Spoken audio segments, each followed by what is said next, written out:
Assalamu alaikum, this is Sheher Bano from Infotania, the first and the most authentic knowledge provider as well as career consultation provider in Pakistan. This video is specifically focused for stage 1 of JAIBP and the course is Introduction to Financial Systems and Banking Regulations. This is basically, the whole course is basically focused on the regulations that have been advised and regulated under State Bank of Pakistan. And this is what the book looks like. This is the official Institute of Bankers Pakistan book for this course. This book is basically, if you come to the contents page, this book is basically divided into 10 parts. The first part is overview of the financial system, which generally consists of the history. इसके अंदर सारा history है कि coins कहाँ से generate हुए, Pakistani currency की क्या हिस्ट्री है, etcetera. This is very important for the MCQs of 2021 specifically, इसलिए क्योंकि इसके अंदर बहुत सारी ऐसी डिटेल्स हैं, बहुत सारे ऐसे डेट्स हैं जो याद रखने, ईयर्स हैं जो याद रखनी ज़रूरी हैं स्पेसिफिकली ऑब्जेक्टिव्स के लिए. उसके बाद हम आते हैं पार्ट 2 और पार्ट 4 पे. Part 2 is about the structure of the financial system. Part 2 के अंदर बेसिकली 5 चैप्टर्स हैं which includes mutual funds, depositories के टाइप्स, उसके अलावा कैपिटल मार्केट्स क्या होती हैं, उसके अलावा NBFIs क्या होते हैं which is non banking financial institutions. And part 4 is about financial instruments जो दो तरीके के होते हैं which is money market instruments and capital market instruments. इसके अंदर डेफिनेशंस बहुत इंपॉर्टेंट हैं, इनके कैरेक्टरिस्टिक्स क्या होते हैं वो बहुत इंपॉर्टेंट है. बेसिकली क्वेश्चन इस तरीके से बन सकता है कि फॉर एग्जांपल आपको कोई कैरेक्टरिस्टिक बता दी और आपसे पूछा जाए कि आप बताइए कि ये इंस्ट्रूमेंट जो है whether it is of a money market instrument और अ कैपिटल मार्केट इंस्ट्रूमेंट. तो इस चीज़ पर बहुत फोकस कीजिएगा कि इनके कैरेक्टरिस्टिक्स क्या क्या हैं. उसके अलावा ये बात है पार्ट 2 और पार्ट 4 की. जो पार्ट 3 है that is solely based upon SECP which is security exchange commission of Pakistan. इसके अंदर security exchange commission of Pakistan किस तरीके से बना, उसके फीचर्स क्या क्या हैं, उसके अंडर रेगुलेशन कौन कौन सी इंस्टीट्यूशंस हमारे आते हैं. उसके अलावा that is only 1 chapter but it has a lot of details and it solely covers the regulatory authority of Security Exchange Commission of Pakistan and it deals with basically इसके अंदर सारी डिटेल्स आ रही हैं. तो ये chapter is very important. This chapter is actually very important. Coming to part 5 which is yields. yields के अंदर formulas हैं. You need to go through the formulas. That is also very important for MCQ purposes. उसके अलावा part 6 के अंदर credit rating and risk evaluation है. You just need to know कि credit rating agencies हमारी कौन कौन सी हैं. विच 2 एजेंसीज हैं बेसिकली पाकिस्तान के अंदर जो क्रेडिट रेटिंग कर रही होती हैं इंस्टीट्यूशंस की.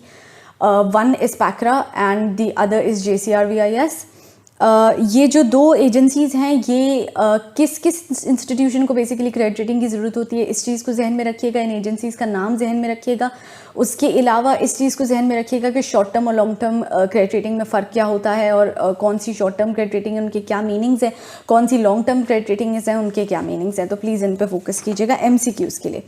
उसके अलावा फाइनेंशियल सिस्टम्स एंड पॉलिसीज़ पढ़ लीजिएगा. This is not very important. This part which is part 7 it is not very important for MCQs. Reforms किस तरीके से आए, प्राइवेटाइजेशन किस तरीके से हुई, तो ये चीज़ जो है वो काफ़ी हिस्टोरिकली जो है वो रिलेट करती है. इसमें डिटेल्स ज़्यादा है लेकिन इस पर इतना फोकस नहीं कीजिएगा. हाँ, लेकिन इस चीज़ पर ज़रूर फोकस कीजिएगा कि इस पार्ट के अंदर देयर आर सम पैराग्राफ्स जिसके अंदर डेट्स मैंशन है कि कौन सा बैंक किस ईयर में प्राइवेटाइज हुआ. तो उस चीज़ को प्लीज़ ज़रूर फोकस कीजिएगा. उसके अलावा part 8 is financial sector reforms. इसके अंदर लिबरलाइजेशन की, अगेन प्राइवेटाइजेशन की बात हो रही है. उसके अलावा ग्लोबलाइजेशन से फाइनेंशियल सेक्टर किस तरीके से इफेक्ट हुआ वो बात हो रही है. तो वो it's not very important for the MCQ specifically for the objective section. उसके अलावा पार्ट 9 है that consist of current trends in the financial industry. तो स्टेज 1 के लिए ये करंट ट्रेंड्स बहुत इंपॉर्टेंट है पूरे स्टेज 1 के लिए क्योंकि ब्रांच बैंकिंग में भी ये चीज़ें डिस्कस हो रही हैं विच आप ब्रांचलेस बैंकिंग हो गई, पॉस्ट टर्मिनल्स का आना हो गया, बायोमेट्रिक ATMs हो गए एक्सेट्रा. तो ये सारी चीज़ें ऑलरेडी कवर हो रही हैं. लेकिन future trends obviously State Bank of Pakistan और Institute of Bankers Pakistan is solely focusing कि आप लोगों को इक्विप किया जाए, आप लोगों को पता हो कि रीसेंट ट्रेंड्स क्या क्या हैं, कौन सी नई नई टेक्नोलॉजीज़ है कि जो हम यूज़ कर रहे होते हैं. तो ये इन चीज़ों का पता होना ज़रूरी है, इन चीज़ों का यूज़ पता होना ज़रूरी है, इन चीज़ों से क्या बेनिफिट्स आ रहे हैं वो पता होना ज़रूरी है. उसके अलावा पार्ट 10 है laws that are relating to financial systems. इसको भी प्लीज़ पढ़ लीजिएगा क्योंकि लॉज जितना भी आपका रेगुलेटरी फ्रेमवर्क है वो बहुत इंपॉर्टेंट है फॉर MCQ पर्पसेस, क्योंकि रेगुलेशंस की बेसिस पे पूरा बैंकिंग इंडस्ट्री चल रहा होता है, whether it is prudential regulations, whether it is state bank के बाकी ऑर्डिनेंसेस, उसके अलावा रूल्स, ये सारी चीज़ें बैंकिंग इंडस्ट्री को from the start, from the basic level बहुत स्मूथली लेके चल रही होती हैं, and that also effects the whole economy of the country. तो प्लीज़ इसके ऊपर ज़्यादा फोकस कीजिएगा। बाकी मैं आपको सारे पार्ट्स अलग करके डिस्क्राइब कर चुकी हूँ कि कौन सी पार्ट्स जो हैं वो ऑब्जेक्टिव्स के लिए ज़रूरी हैं और कौन सी नहीं है। उसके अलावा भी अगर आपको कोई इन्फॉर्मेशन चाहिए या किसी किस्म की हेल्प चाहिए तो हमारा कॉन्टैक्ट नंबर हमने डिस्क्रिप्शन में नीचे डाल दिया है इस वीडियो के। उसके अलावा हमारा फेसबुक का जो पेज है उसका एड्रेस भी हमने डाल दिया है। बाकी आप YouTube के इस वीडियो के अंदर भी कमेंट करके हमसे रब्ता कर सकते हैं। हम we go through each and every comment, तो इसलिए हमें पता होता है कि which student is asking for what sort of videos या किसको किस चीज़ में हेल्प चाहिए। So we are knowing everything as well as अगर कोई आप अप्रिशिएट करना चाहते हैं, कोई रिक्वेस्ट डालना चाहते हैं किसी वीडियो की या किसी तरीके की एक्सप्लेनेशन की, तो वो भी आप हमसे पूछ सकते हैं while commenting on the YouTube video. Thank you so much for watching and best of luck for your examinations of 2021.